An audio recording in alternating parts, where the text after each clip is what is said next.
There we are. How are we doing, guys? As you can see, I am Kent. There we go. It's fixed. Oh, look at that. This is Kent. I love technology. Another round of who we are.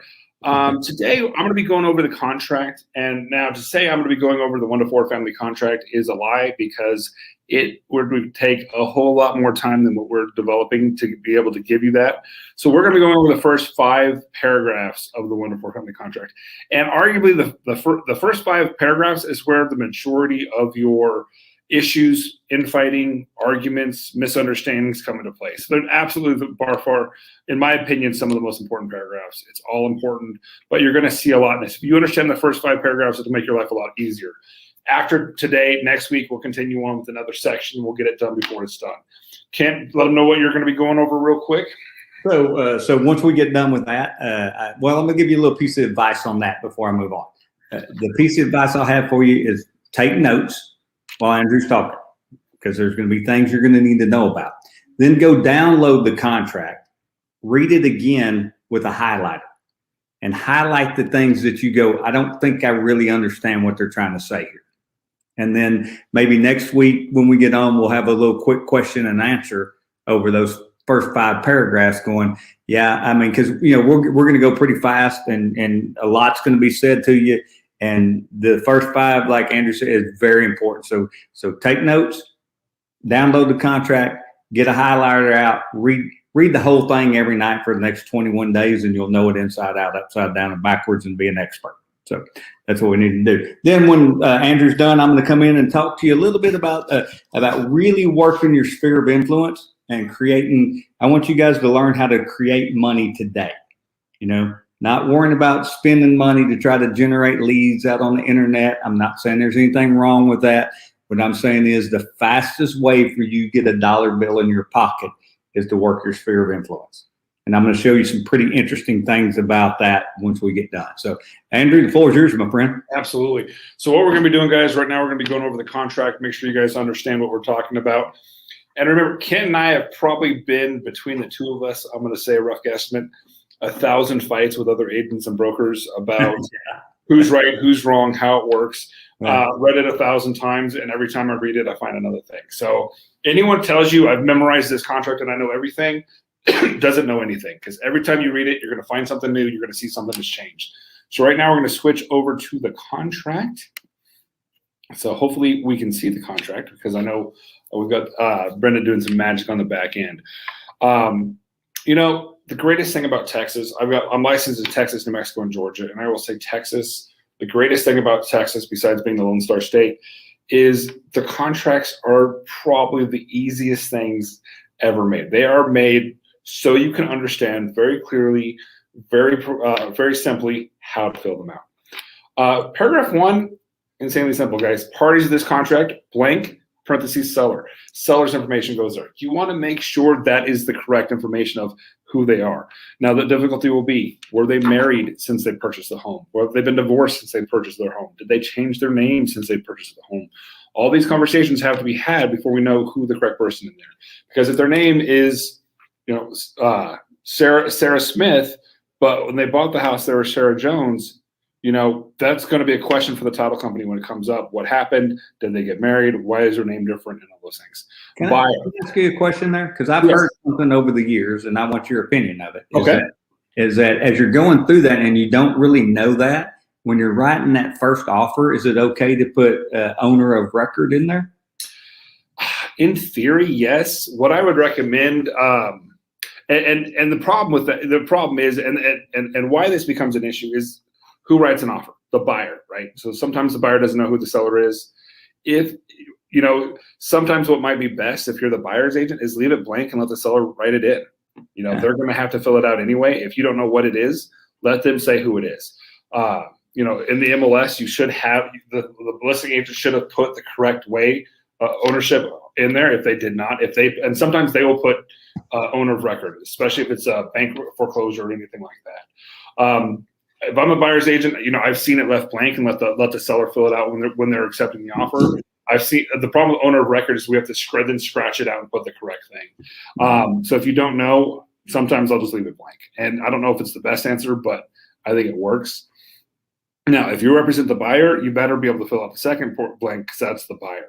Make sure, and what I do, even if they're close friends of mine, I will say, spell your name how you want me to put it down.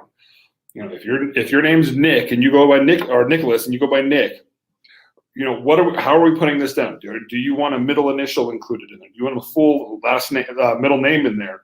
How do you want to take the title to this property is how you're going to put the buyer information in here. So you need to make sure it's correct in how you're doing it.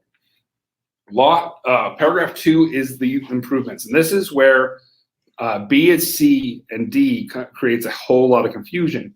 A is a little bit more simpler, but you've got to make sure you're correct. Always go to the central appraisal district.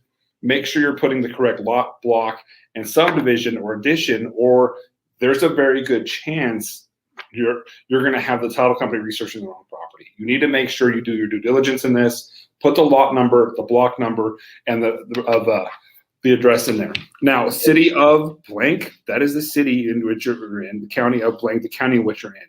Known as, and it tells you address and zip code. So you're going to put the street address in the first line and the zip code in the second line. Okay, it does not require the city and state because we already know it's the city of and the state of Texas. So we don't have to put that in there again because it's there. Improvements. Hey, Andrew. Yeah. So I can tell them a little story here real quick, and this is as true as you'll ever be. Is I had a new build. It had 2 lots sitting next to it. When they subdivided the property, those 2 lots were together. Ooh. The builder thought that he split them. We purchased the house and had it built, and our buyer had, in their mind, owned both lots. Yeah. It was ugly. I'll bet, because what was the legal description they bought? Well, they bought both of them. So, yeah. So, it wound up with attorneys and all that crazy stuff. But the bottom line was, you know, the seller of the new build was not very well educated. And then the buyer's rep thought she understood it because it appeared to be right because we had both lots and that's what it said on the MLS sheet, right? Wow. And then it comes down to it and the builder's like, I can't give you up a $70,000 lot on the $250,000 house, you know? Wow. That's crazy, man. It is. And that's the thing is, you know, we've come across, you know, because of these contracts, people not reading them and understanding what they say, it's created a whole lot of issues and things. And when we get into things like homeowners associations and those paragraphs, everyone's got horror stories in those things. And we'll get into some of those.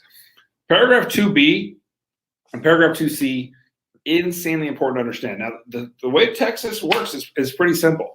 If they want you to read something for sure, they're going to bold it. Yeah. If they really want you to read it, they're going to bold it and underline it. So we need to read this paragraph together. Improvements, the house, garage, and all the other fixtures and improvements attached to the above described real property, including without limitation, the following permanently installed and built into items. This is where a lot of conversations or a lot of misunderstandings come into play. And we need to understand that, and we'll get into that after I come back and read it.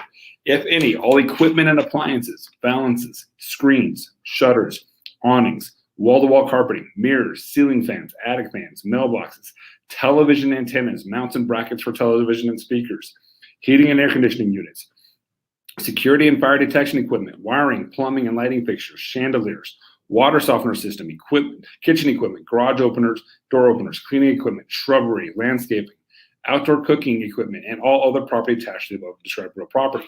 Now, some of these are brand new with the new contract that just went into effect April 1st. Included in that is the security and fire detection, the security system. You know, the question is going to be, is the Ring doorbell permanently attached? The question is probably most likely it's been screwed into the property and attached electronically with wires to the property. That means you don't get to take it with you unless you put it in paragraph 2D, exclusions. Huge issues always come into play is appliances are not appliances can be, but mainly it's going to be carpeting, mirrors. It says very clearly that the mirrors stay, but only if they're permanently installed. So if you go into a bathroom, a lot of bathrooms now, they've taken out the permanently installed mirror that was glued to the property and put in a framed mirror that looks cute. Well, framed mirror hanging on a nail is not a permanently installed fixture or improvement to a property. It is the same as any other wall hanging that's on the property. So when you're going through the house and you see a house, you see in the bathroom mirrors that are not attached, are they included? Are they not? This is a conversation you want to have and make sure you know. If you want to make sure they're staying, you need to put them in the non-realty addendum that you include later. These come into effect a lot. Wall mounts, mounted brackets for television and speakers is a huge issue. We see it way too often. If there's a TV on the wall, have that conversation. What are you doing with this TV? I'm taking it with me. Are you leaving the mounts? Of course not. They are included. If you don't have them in exclusion D, you sold them with the property. And it becomes a huge fight because the problem is you're going to take the wall mount and you're going to leave a nasty hole or you're going to leave a nasty repair job. Right. And it's a huge fight that we come across. And every time I fight with myself, well, it's a $75 wall mount. Well, it's a $100 drywall repair. So leave it and go buy a brand new one. Right. It's just a huge fight that's always going to come up. I have literally seen horror stories where an owner forgot that the rose bushes in the backyard were planted by his mother. The night of closing, went to the house and started digging up the rose bushes and was almost shot by the new owner because what are you doing in my backyard with a shovel? Just some crazy stuff can happen. You've got to have that conversation at the listing presentation with your seller, being like, listen, anything in this property screwed or glued to this property stays. Is that an issue? If it is, we need to address it now. So Andrew, I got you a story here, bud. Okay, so you won't believe this one, right? So in the house, there's an acrylic case mounted to the wall that has Matchbox cars in it. Okay. All right. So based upon my interpretation of the contract is that the acrylic case stays, but the Matchbox cars don't. Right. Because they can be removed. Right. So the buying agent at walkthrough took all the Matchbox cars home. Oh. Yeah. Deal with that one, my friend. That's called theft. But in that, the interpretation in her mind was it's attached to the wall. Yeah. No, absolutely. You know, similar thing. You know, in this where it comes into play, we had a situation one time years and years ago where the buyer's agent was walking through the house with their buyer. The seller was there, and the seller was like, "Hey, I can't keep all this stuff. I'm going to have a huge yard sale." And she's like, "Well, what are you doing with this telescope?" She's like, "Well, I'm selling it. It's like $50." Like $50, perfect. My kid's having a birthday. It's exactly what he wants. They made the transaction right then and there. So the seller's walking out with the buyer's agent's walking out with a telescope. The buyer freaks out. "Why are you stealing the telescope from me? That's mine. It's in the house." Went to the broker, refused to work with the agent, fired the agent, demanded to get a whole new agent because his agent was not looking after their needs. All over a $50 telescope. You just never know what's going to affect people's minds in these type situations. So any of those things stay. Now, accessories in paragraph C, there's some weird stuff in here we need to go over. Window air conditioner units, we've all seen them. They stay.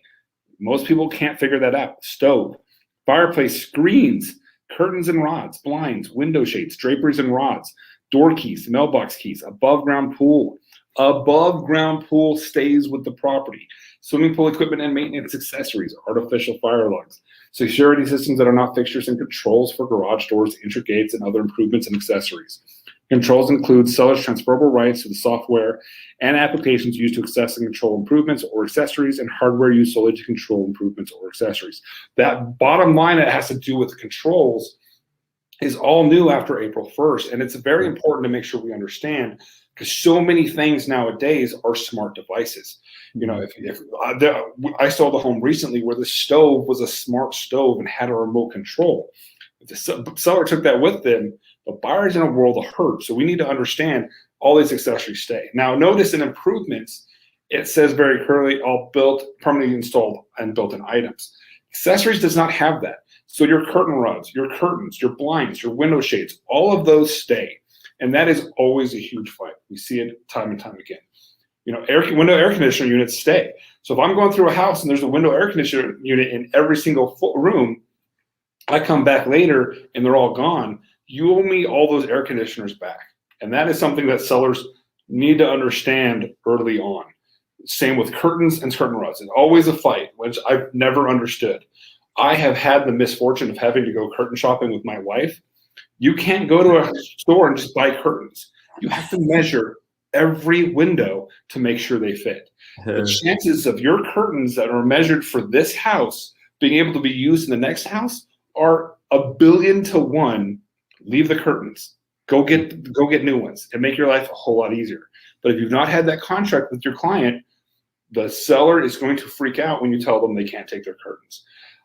You know, the above ground swimming pool, I mean, I've talked to multiple licensed agents who've been licensed agents for a long time who still don't understand and have not read that and realize it was like, well, it's outside. It's not included. It's in the contract as an accessory. It stays with the property. And it becomes a huge, huge fight. If any of those items in either B or C the seller wants to take, they have to be handwritten in paragraph 2D. Exclusions. The following improvements and accessories will be retained by seller and must be removed prior to delivery of possession. That's where you'll write those in. If you're taking the controls, if you're taking the blinds, if you're taking the air conditioner window units, if you're taking the wall mounts, whatever it is, you're allowed to take whatever you want as long as you put in paragraph 2D that you're taking it with you. If not, if you forget to put it in there and this contract gets signed, it's done. You have sold it. It doesn't belong to you anymore. You know, I use this horror story. It happened to me. I bought a house, the house that I live in. Seller asked for 2 days temporary residential lease to move out. I agreed as long as he left me the the front porch furniture and had the carpets professionally cleaned. He agreed. Everything was great.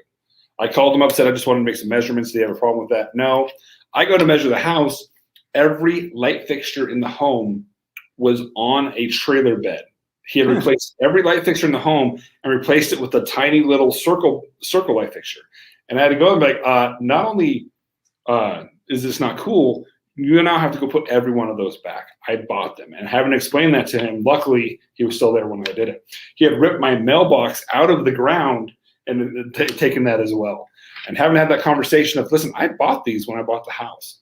You don't get to take the light bulbs. You don't get to do those things. And a lot of the light bulbs nowadays are smart light bulbs that you can take care of with Alexa and things. So making sure how it's done, it's a difficult task. So very much important. You've got to go through this with a fine-tooth comb with your seller. Is any of these going to be an issue? And nothing's an issue until it's an issue.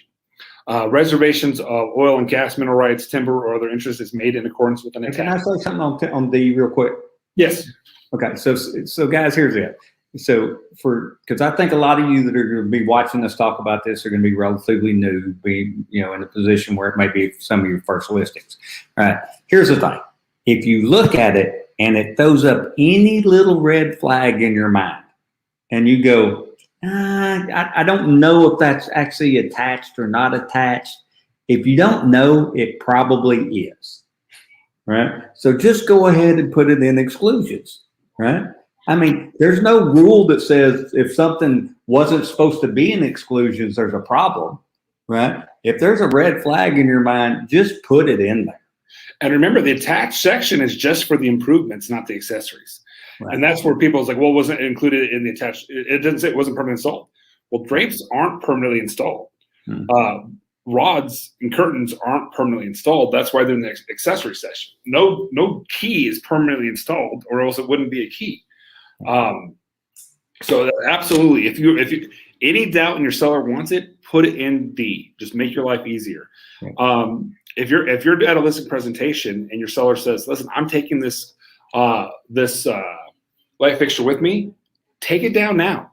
Don't put yourself in a situation where you have to remember to put it in D later, because make sure it's not in an MLS picture. Yeah, make sure it is not in an MLS picture. Well, more than anything, make sure you're not putting yourself in a situation that you have to remember to exclude it later. Get it out of there, make it done, because I guarantee you're going to get your contract and you're going to be excited and you're going to be so happy. You're not going to remember, oh, the light fixture doesn't stay in the bedroom or in the whatever room. It's just not going to happen. And we as a society, if you tell us we can't have something, we want it. And if you say that light fixture doesn't stay, that is the only thing they're going to want. We had a deal where the owner had 2 fridges, a fridge in the kitchen and a fridge in the garage. And she said, listen, I'll leave the fridge in the garage and I'll put it in there, but I want to take the other fridge with me. Of course, the house sold so quickly, we didn't have an opportunity to switch them out. One thing, the buyer demanded the fridge that was in the kitchen to be staying in the property. Seller to this day is angry that she was not able to, that she had to leave her fridge, paid above asking price for the house, assumed the solar panel note. Only thing she said to us since the sale of the home is they stole my fridge. At the end of the day, she made well over asking price to buy a brand new fridge of the exact same kind of model. But at the end of the day, what gets in people's minds is going to stay there. And the buyer, listen, I'll buy this home, I'll pay whatever I have to, but I want that fridge. Because we told them they couldn't have it, they had to have it. It became one of those things. Just don't put yourself in that situation where it will continuously happen, because it will happen over and over again, and it is a nightmare. Paragraph 3, guys, A plus B has to equal C.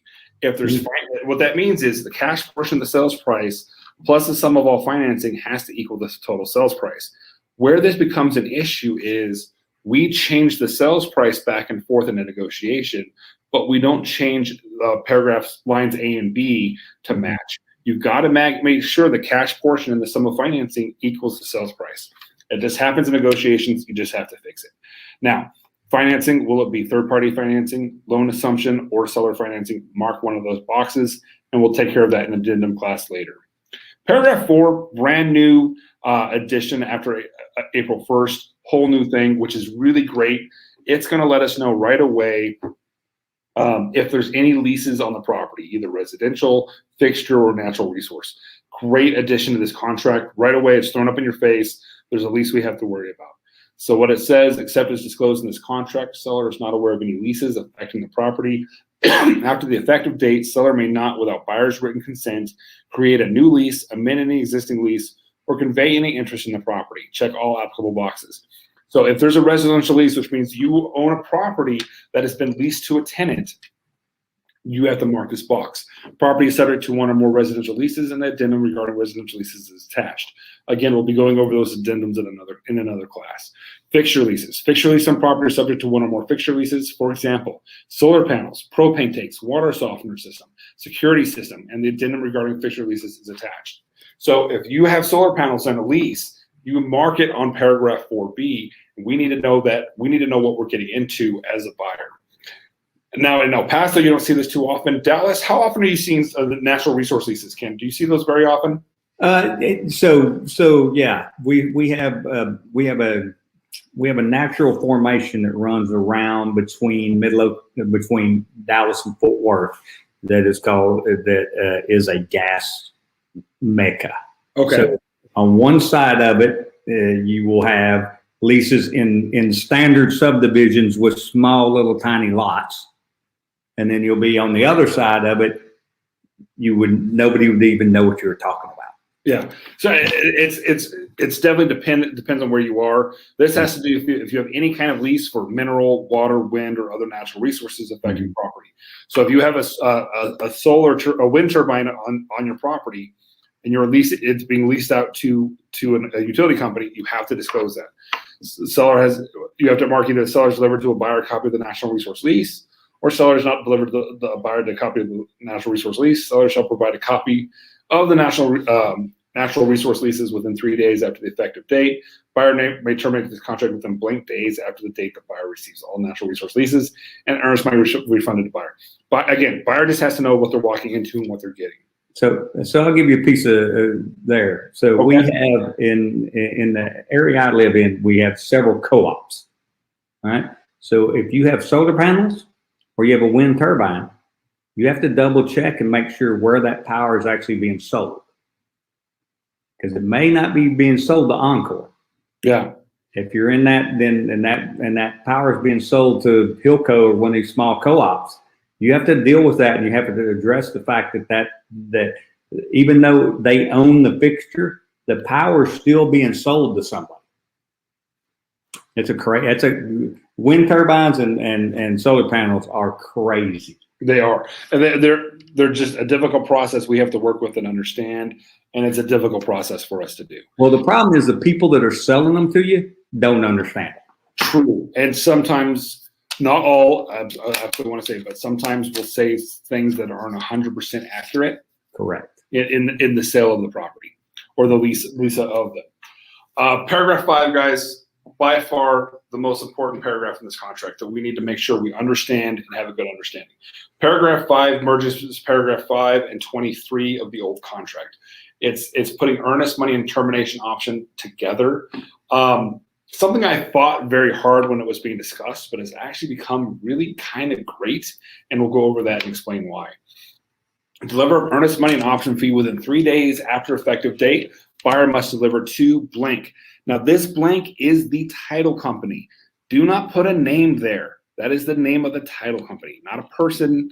It is the escrow company that you are using as escrow agent at, and now put the address of that escrow company.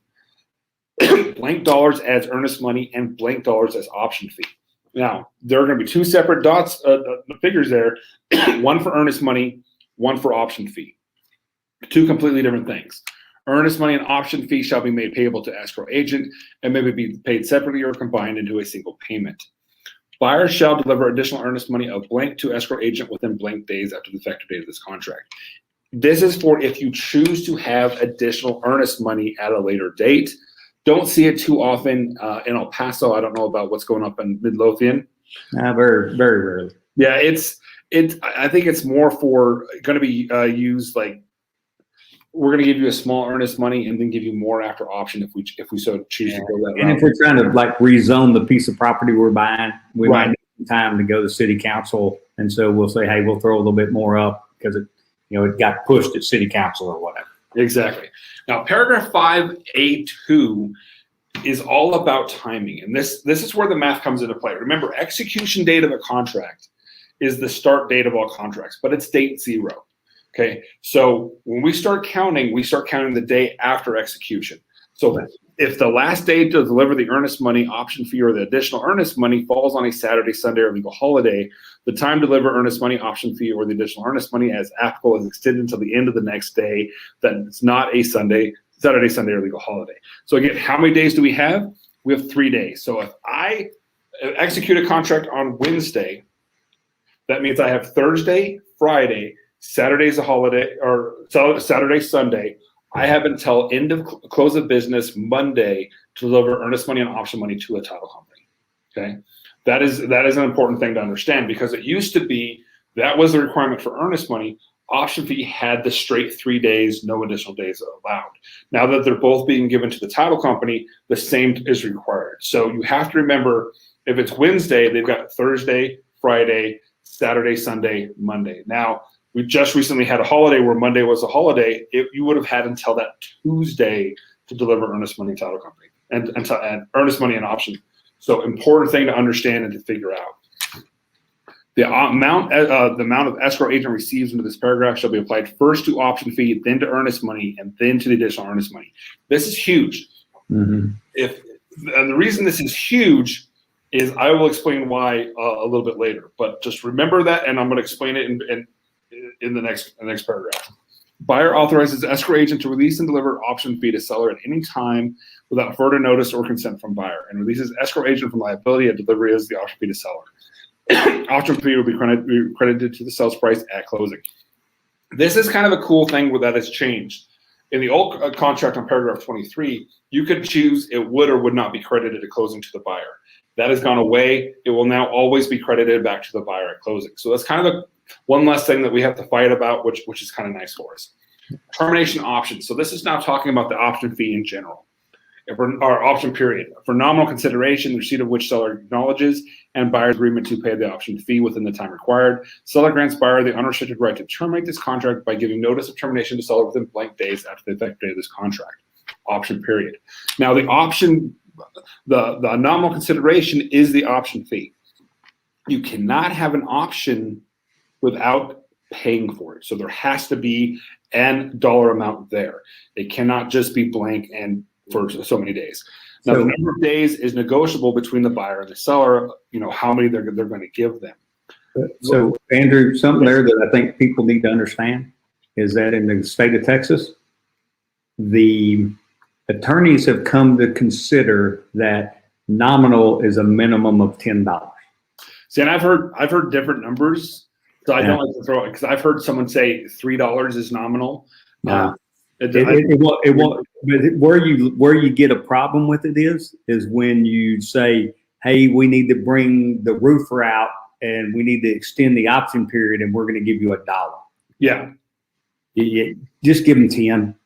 If you don't, go to Andrew as your broker, he'll give you the $10. Let's just not have that fight. Yeah, and it's one of those things where, who decides? The problem I have with that is who decides, $10 is better than $1 when you're dealing with a $500,000 house. Yeah. It's such an arbitrary figure anyway. It's above me. It's above my pay grade as far as it goes. It's attorneys and the guys we don't want to talk to. Exactly. Notices under this paragraph must be given by 5 p.m. local time where the property is located. So that's you have to give notice on the end of that date at 5 o'clock. At 5:01, your option period is expired. You have no right to have any conversation after that. Your option's over. If the buyer gives notice of termination within time prescribed, the option fee will not be refunded, and escrow agent shall release any option fee remaining with escrow agent to seller, and earnest money will be refunded to the buyer. Failure to timely deliver earnest money. This is where the earlier thing is important. And this came about a couple years ago, and I think it's one of the best additions that the contract had because it gives the seller a little bit of protection. If buyer fails to deliver earnest money within the time required, seller may terminate this contract or exercise seller's remedies under paragraph 15 or both, or providing notice to buyer before buyer delivers the earnest money.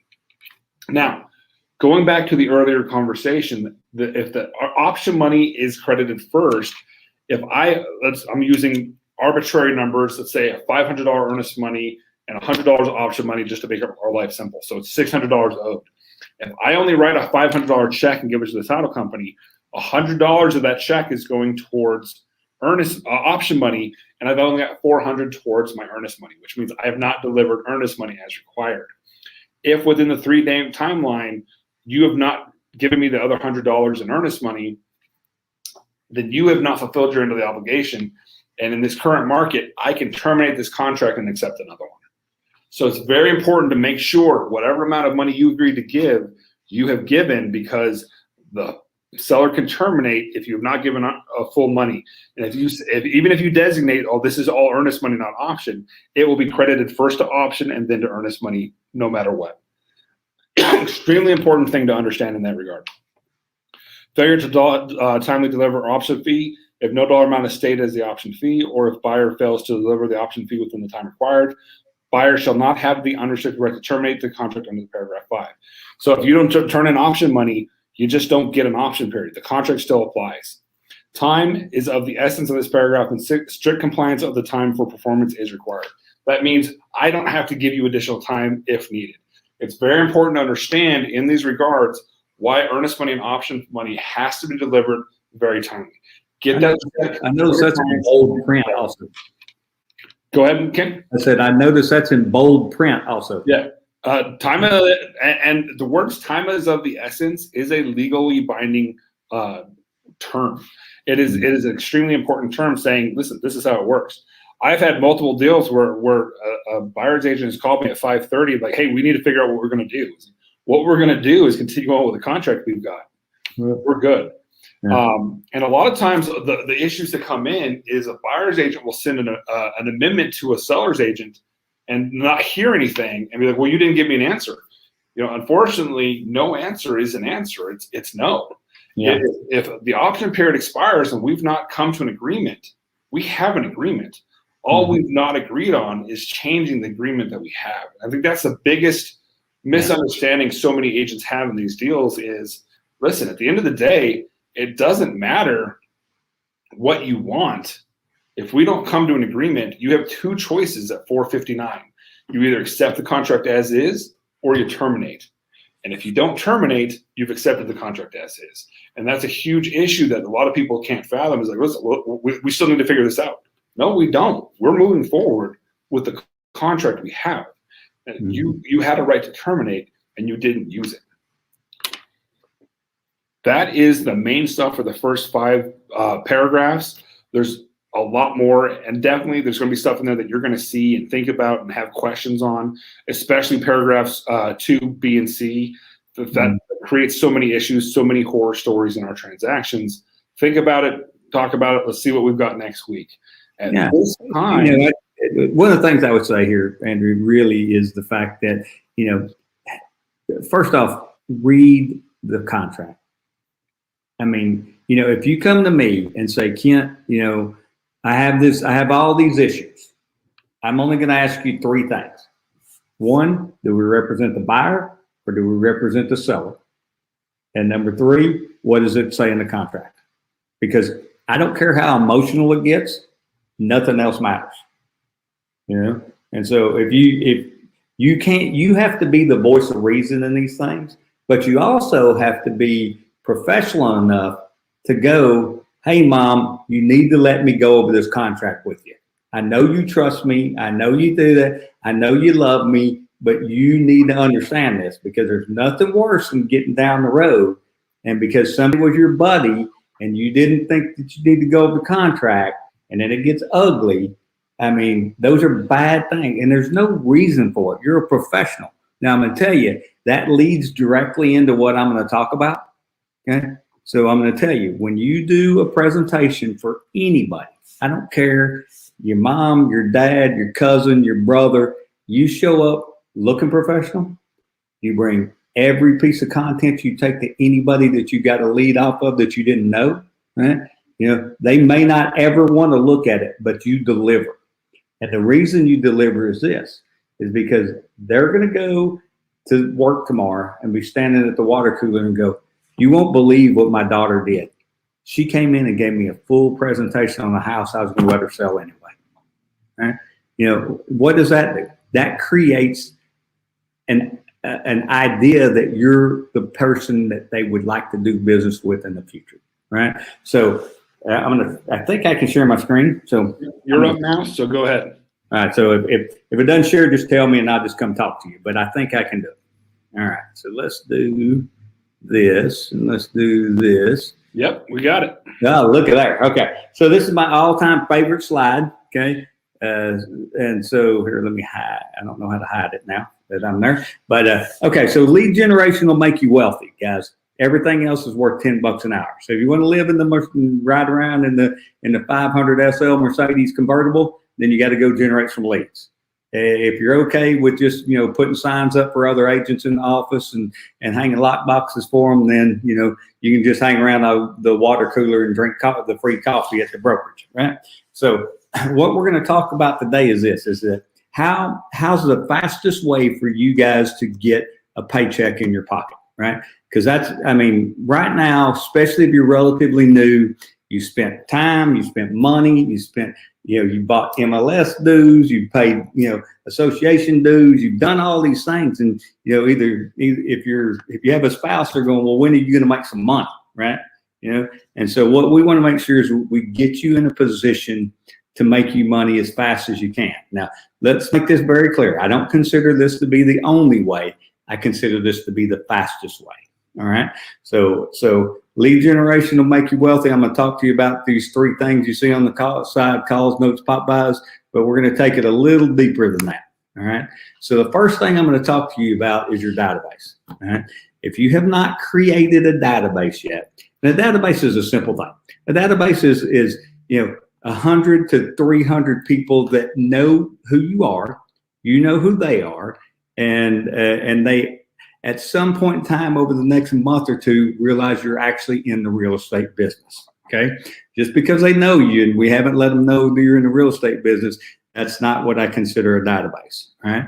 But what I want you to think about this is, right, is, I hear all people come in, bring lead ideas to me all the way. Ken, I'm going to buy these Zillow leads, or I'm going to get on and, I'm going to work these splash pages out on. And I'm like, okay, that sounds really good, but, if you just think about it, or my favorite one is I'm going to go farm a neighborhood. All right.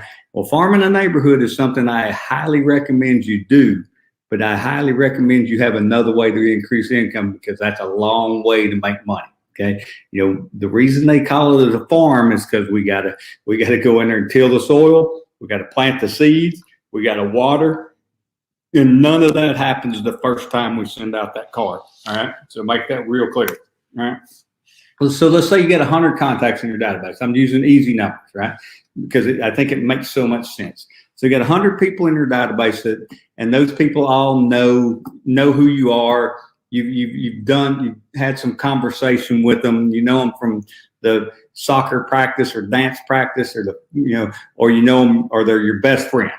They all need to be in there, right? So that's your initial 100 contacts. So let's say every person out there, even in the pandemic, I think it was kind of accurate. It dropped a little then, but it's back up now. Is everybody we know is going to talk to somewhere between 20 and 50 people a day.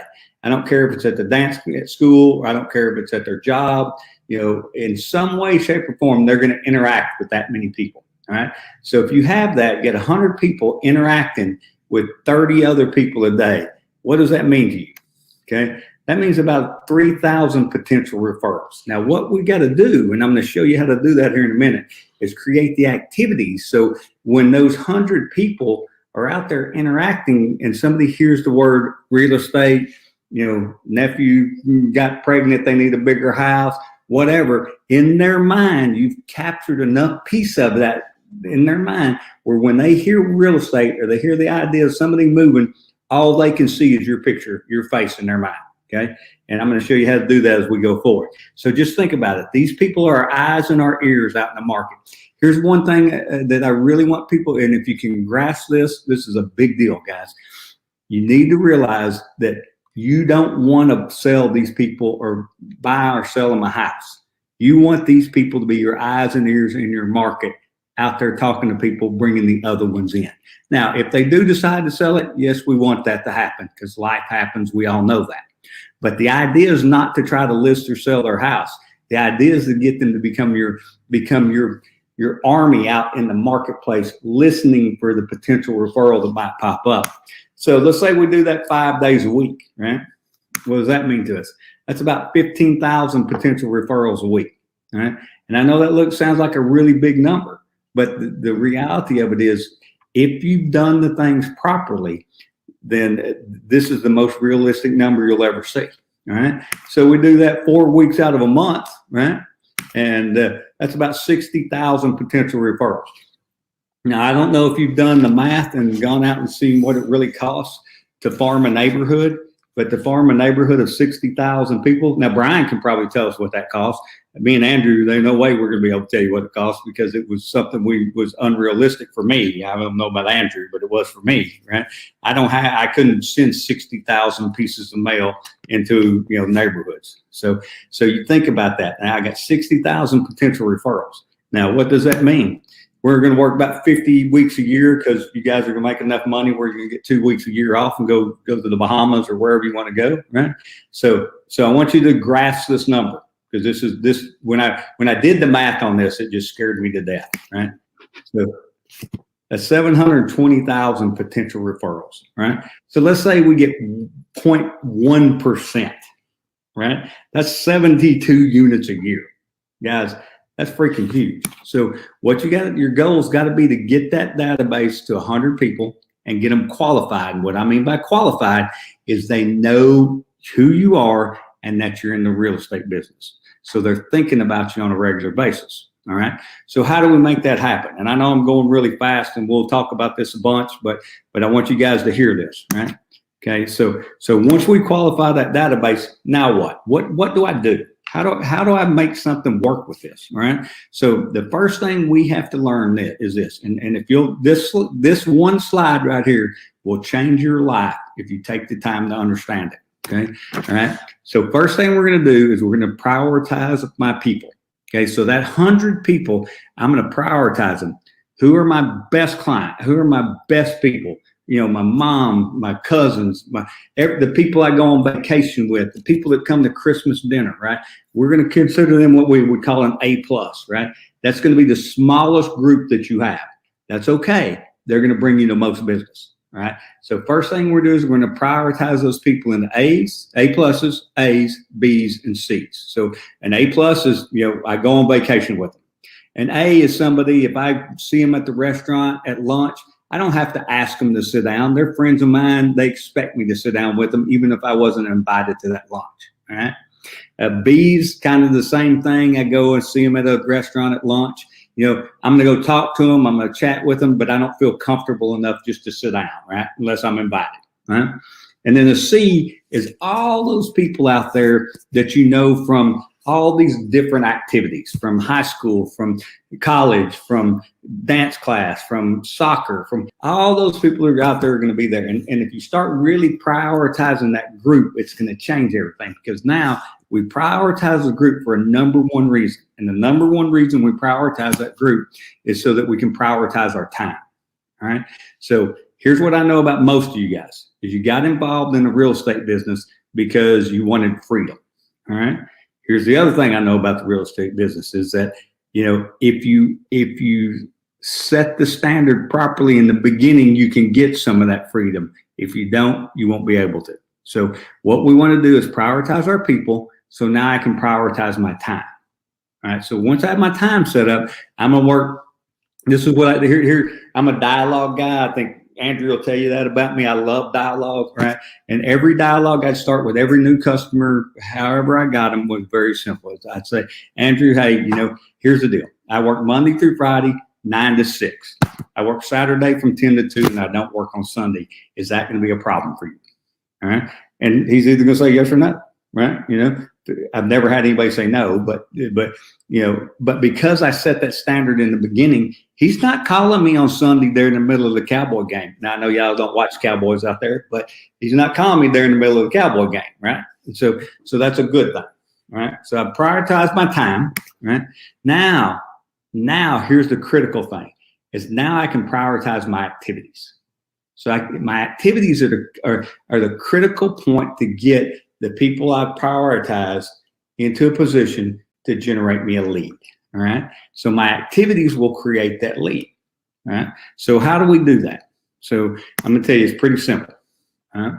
What we're going to do is we're going to just put together a real simple 5-step system. Okay. Now the system can get deeper as we get better at it, but you know, it's like anything we do. You know, I'll never forget a story about Vince Lombardi and John Madden. I don't know, some of y'all may be too young for John Madden, but John Madden, he's the guy on the video game. He actually used to be a football coach. He went to a session with Vince Lombardi, who is the greatest Packer coach in the history of time, right? And they spent 8 hours working on one single running football play, which is probably the simplest thing any of us have ever seen. I mean, our Pee-wee kids are doing stuff twice as good as that. But the problem is Vince Lombardi said, here's the deal, is until you can do it perfect every single time, there's no reason to do anything else, right? And that's what we have to get good at. And that's what this system does. It puts you in a position where you got to get good at it and you can't get bored with it. You can't start chasing the little shiny objects that come by because somebody said, oh, by the way, I'm making a ton of money doing this. I'm like, okay, show me your checking account, because until I see it, I'm not believing it. So here's how I did it. Here's how I hope you guys will do it. I learned all this from our good friend, Brian Buffini, so I'm not going to try to take credit for it, but this is how it works. So what we're going to do, before the first day of every month, okay, you're going to send out what we call an item of value. Now, I get my items of value from Buffini and Company, but I've been spending a lot of time in the back end of some of these other systems and on Google, and there's plenty of things out there. So if I was asking a question, I'd say, Kent, what the heck is an item of value? Okay, so an item of value is very simple. It's information that I send out to my database that talks about improving the value of their property. right? I'm not trying to talk them into selling their property. I'm trying to say, hey, look, if you keep your gutters clean, if you make sure that, you don't go 2 or 3 years without painting the outside of the house, if you make sure that the grass, you keep the trees cut up so the grass will grow. I mean, it's the little stuff, right? So the item of value is going to come out and give them item tips and things on how to do that, right? So what it does is it gives me the first touch point of the month. So I've touched my database, my 100 people, right? So I've sent 100 of these items of value out, and I've touched them the first time. Okay, I do that before the first day of the month. Now, the question should be, why? Well, why is this? Because then I'm going to start making a minimum of 5 phone calls a day. Now, I always start with 5 because I know some of the newer guys are dual career and they may not be able to do more than that. But I'm going to start out with 5 phone calls a day. Plus, if you do 5 phone calls a day, 5 days a week, that's 25 phone calls a week. 4 weeks, that's 100. You've talked to everybody in the first month. All right. All right. So I'm going to call these people, and I'm starting with my A+ clients. Now, here's where everybody seems to fail at this. They're like, oh my God, I don't know what to say. That's why we send them the item of value on the first day of the month. Hey, Andrew, did you get that information I sent you on cleaning your gutters? Yes, no, maybe. Okay. Yes, he did. Great. Helpful. That was helpful to you. No, Ken hadn't got it. We'll be looking for it. It's really good information. Maybe there's a stack of mail in there. Well, I really think you should take a look at it. All right. That gives me the purpose to make the phone call. All right. And that's where most of us fail, is we don't understand how to find a purpose to make the phone call. Got to remember, you got 100 guys in your database. They're friends of yours. If they're A+ clients and you can't talk to them 12 times a year, they're not really A+ clients. So make that real clear. Okay. So we make the phone call. Right. The instant I finish the phone call, then I'm going to pick up a handwritten note, and you can see I got a ton of them sitting right here. Here's one we're sending out that goes out today. I write 5 to 10 handwritten notes every day, have for the last 12 years. Okay. Okay. The note is very simple. I just answered the phone with you. We talked about, did you see the item of value? No. Anything going on in your life? Yeah, my kids scored a touchdown this week, or they, had a dance competition. Now I have something to write in the note. Hey man, it was great to hear from you. I'm so excited about your kids' success. Great on the touchdown. Let's go have coffee sometime. That's the note. That's all there is to it. It's a simple thing. So once you make the phone call, you then write the note. Okay. The system is very simple. Uh-huh. Then on the 15th day of the month, we're going to send them out what we call an e-report. Now, the e-report, so if your database is 100, they're going to get it. If your database is 400, they're going to get it too, because this one's not going to cost us anything. We're going to go in and we're going to pull up data, and in most of the cases, we can find data that goes with the item of value.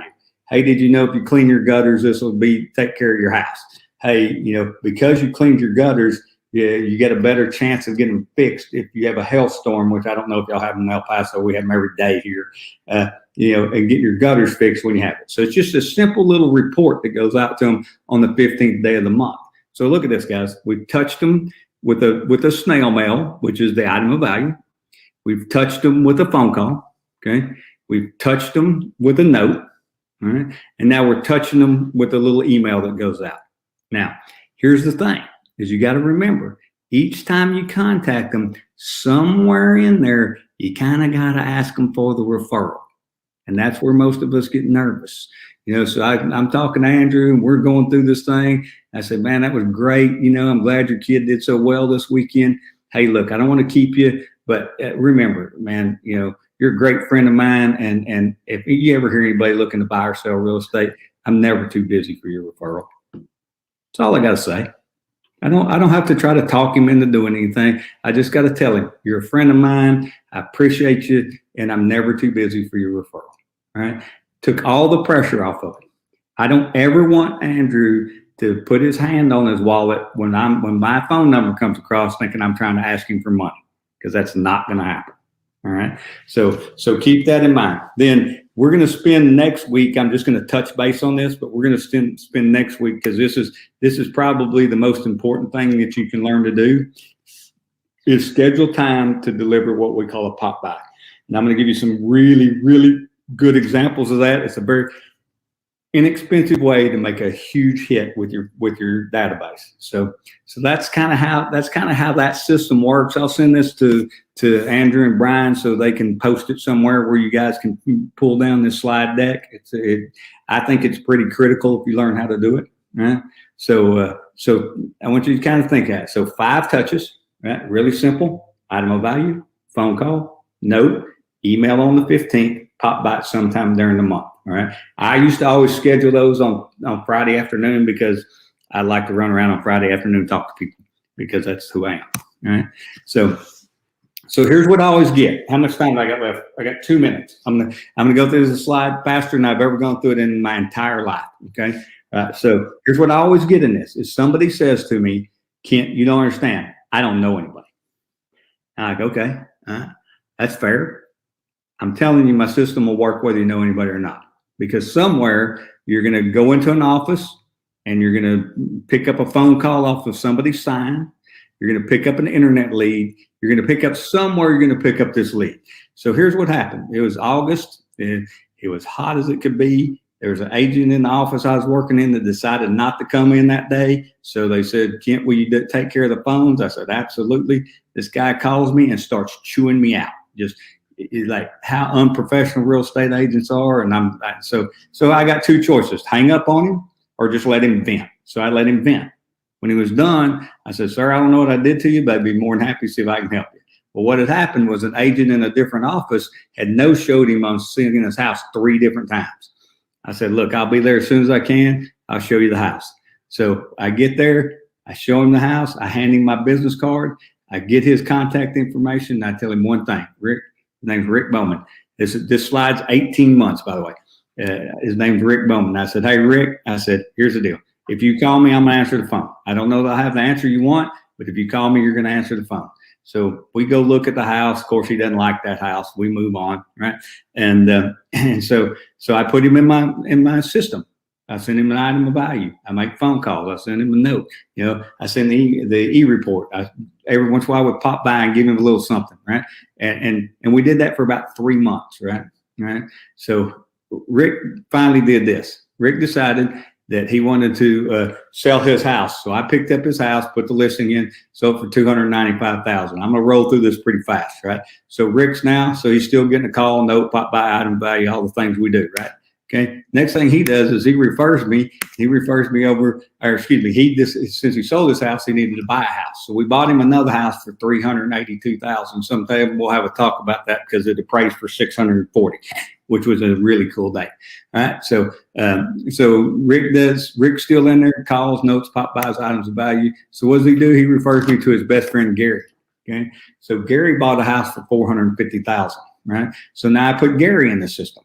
Okay. I didn't know Gary before I met Rick. I didn't know Rick at all before he made that phone call. Right. So Gary comes in. So now I put him in the system. Guess what Gary does? Gary refers me to his buddy over there, Dennis, who bought a house for $250K. Right. So Dennis is now moving. He actually bought it over FaceTime. Never even walked in the house. That was an interesting day. Right. So he bought it. We get going. I put him in the system. Calls, notes, pop buys. Rick's getting them. Gary's getting them. Dennis is getting them. Right. Now what happens is this. It pops down here, and Dennis's partner Ron decides he wants to buy a house, so he gets one for $300 because Dennis said, "Man, can't take good care of me. Great guy, should talk to him." Right? Just working the system, guys. Calls, notes, pop buys, items, value, emails. That's what we do. Right? So he referred me to his other buddy, Bill, who bought a house for $300,000. Right? Which was a pretty good day. So everybody's now in the system. And remember, I was telling you it was 18 months. Now remember, Rick's still getting everything. I didn't take him out because I got a referral. He's still getting calls, notes, pop buys, all the stuff every month. So he refers me over to his buddy, Matt. Matt had a house at 5331 Joe Wilson Road. I wound up selling that house 3 times in 1 year, which was really cool, right? So Matt, he sells the house for $252,000 to a guy named David, but Matt's he's moving out of town. So I pick up a referral fee on him. He moved to Utah. So I picked a referral fee up on him for $300K. All right.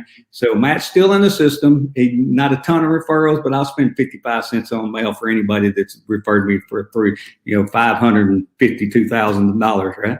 Right? So he sells the house to a guy named David. All right. So David actually came from another agency. And so I did a little thing we call adopt an agent. So I put a handwritten note in the mailbox when he bought the house. I said, David, here's the deal. I've been here for my entire life. You know, if you need anything, it was a great transaction, very smooth. I appreciate you.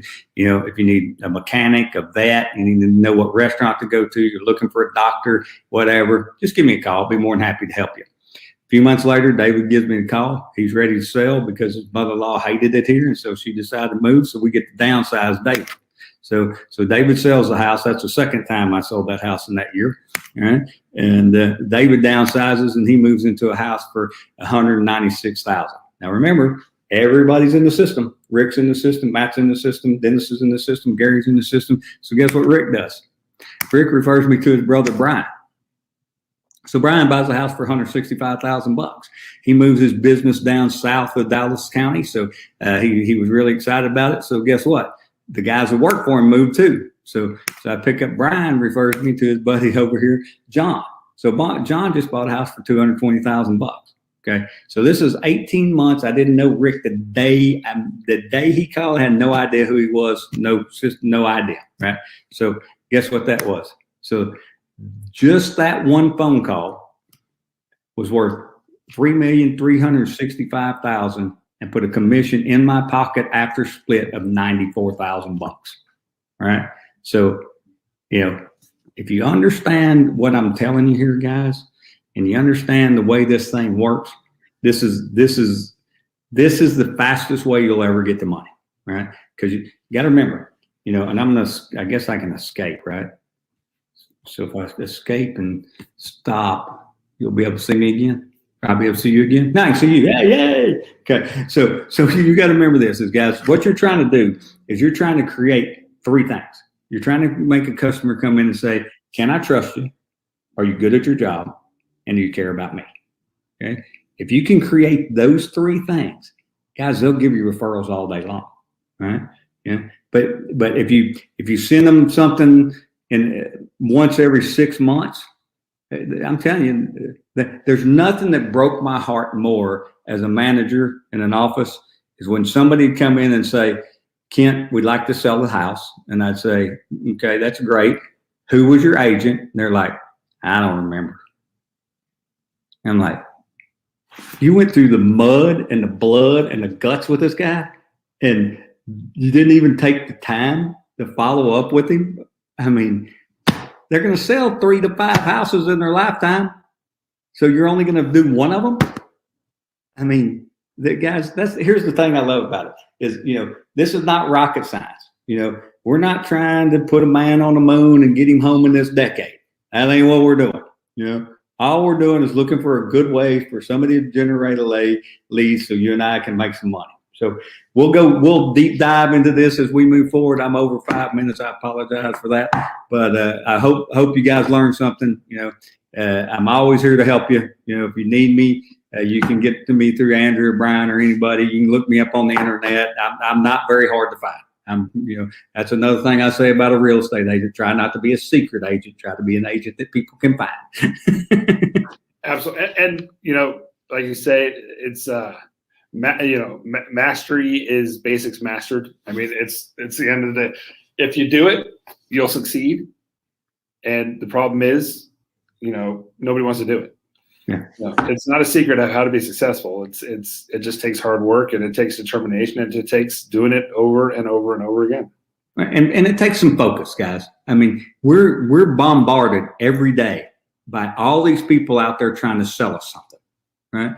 You know, here, and I'll tell you, I have a fundamental belief when it comes to leads. You know, if you're willing to go to closing table and get paid at the closing table, I'm willing to listen to your lead generation source. If you want me to pay you money up front, there ain't no way I'm giving you a dime. You know, I mean, it's just the way I feel about it. Now, that doesn't mean it's the right way to do it. It's just I'm an old school guy. I still take notes in a book. I mean, I know that. So, all right, Andrew, what fun, man. I can't wait to see you next week or talk Absolutely. to you. There's a good one this week, guys. Hope you liked it. We'll be continuing our conversation on the contract next week, going over a couple more paragraphs. Make sure you guys get it. feed it to you, how to eat an elephant one bite at a time, which is kind of the same thing as a contract. Then we'll go into some addendums. It's, it just takes reading it, but sometimes having someone there to interpret it just makes life a whole lot easier. So, and one thing I'll say about the contract, the better you understand the contract, the higher your confidence level is when you're in there talking to somebody. The worst thing you can do is take a contract that you're trying to show to somebody upside down and backwards and get them to sign because they're on the other side of the table, right? And have to turn around and read what they're talking about. You need to go, this is what paragraph 18, section C of the contract says. And you guys will get good at that, but you won't get good at it unless you pick that contract up, put it on the nightstand next to your bed and read it every night before you go to bed. And try not, and if you're the kind of person like I am that falls asleep at page 7, the next night start at page 8. Absolutely. You guys have a great week, great weekend. Go make some money. It's greatest country in the world, place we can go make money, having so much fun. Appreciate it, guys. We'll see you next week, and I'll keep it going. All right. Andrew, have a great one, buddy. You too. Appreciate it.